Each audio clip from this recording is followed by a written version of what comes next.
all the gossip. The Rumor Report. Gossip. With Angela Yee. It's the Rumor Report. The Breakfast Club. Well, Terry Crews went ahead and filed a report for sexual assault.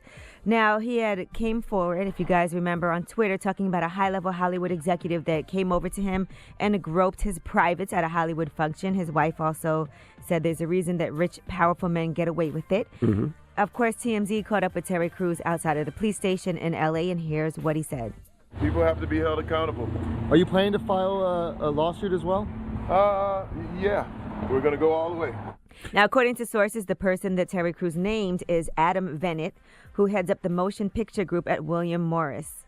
Look, man, you can never heal what you don't reveal, so it's good. Burn the Carter down. All of this is going to do is going to make the culture in Hollywood better. When did this happen? Was it recent or was it years ago? It was a year ago. A year ago. It's going to make the culture of Hollywood better because people are going to realize they can't do this kind of stuff moving forward. And this is within the statute of limitations, so he could press charges. Yep. Now, that particular agent has been placed on leave while the investigation continues.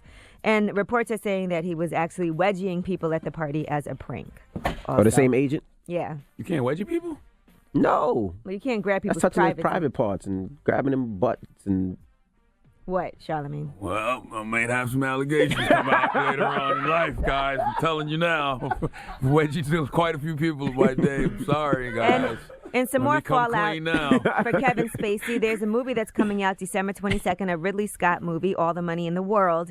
And Kevin Spacey's scenes have all been cut, and he's starring in the movie. So now they have to reshoot those scenes. Those are going to be major reshoots. Christopher Plummer is his replacement. So that's what they're working on right now. And Mark Wahlberg is in the movie, Michelle Williams. So they're all on board with actually reshooting these scenes. And sorry, because Kevin Spacey was one of the main stars. They might as well shoot the whole movie over. They just can't do replacement scenes. They're still trying to put this movie out December 22nd. They still want to keep on schedule. So we'll see if it happens. But if you got to push it back just because of this, I mean, you got to make sure it's right. They got to get it out in the fourth quarter. That's they got to get out at a certain time to get some more money. Kevin Spacey no longer exists, basically. Nah. He's done. All right. Now, here are some allegations. We've been talking to you about Corey Haim, and Corey Haim died at age 38 from pneumonia, but before that he was battling drugs, all kinds of addictions, basically a hard life. When Corey Feldman, who was his best friend, wrote his memoirs, he talked about Corey Haim and basically how Corey Haim at one point, an adult male convinced him it was perfectly normal for older men and younger boys in the business to have sexual relations, that it was what all guys do. Now, he tells the story in his memoir that came out in 2013. He talks about Corey Haim walking off to a secluded area while they were filming the movie Lucas between two trailers during a lunch break for the cast and crew. He said Corey Haim, innocent and ambitious as he was, allowed himself to be sodomized. Now, who is that person, that alleged person? According to the National Enquirer, is Charlie Sheen. Now, according to the National Enquirer, they've been doing a 5-year probe, and they actually interviewed more than 100 people. And they are saying at that time, Charlie Sheen was 19, Corey Haim was 13 years old, and he sexually abused him. According to Dominique Brassia, who was a former actor and a close friend of Corey Haim, he said Haim told me he had sex with Sheen when they filmed Lucas. He told me they smoked pot and had sex. He said they had anal sex. Haim said after it happened, Sheen became very cold and rejected him. When Corey wanted to fool around again, Charlie was not interested. It was one of those scenarios where he was confused by the sexual encounter. He was only 13, and so he thought he was in love with his abuser. And they did actually hook up one time later when he was in his mid to late 20s. He said he didn't like it, and he was finally over Charlie Sheen, and he said that Charlie Sheen was a loser.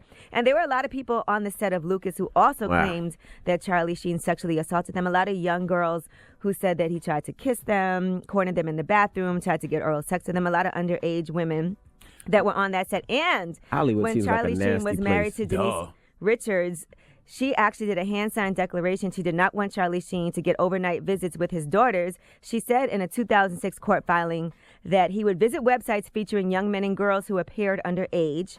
She said that she was disturbed by these sites which promoted very young girls who looked underage with pigtails, braces, and no pubic hair performing oral sex with each other, and also young men who did not look like adults, a lot of gay pornography. So she did not want her kids, her daughters, to have overnight visits with Charlie Sheen. Guys like Charlie Sheen shouldn't be focused on anything but getting their soul right. They shouldn't be focused on trying to have any careers, nothing. They should spend the rest of their days on this earth absolutely trying to get their souls now, right. Charlie Sheen has denied all of these allegations, according to a rep.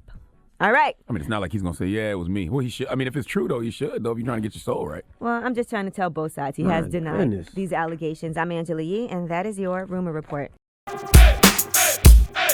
The Breakfast Club. Every weekday morning. Tune in.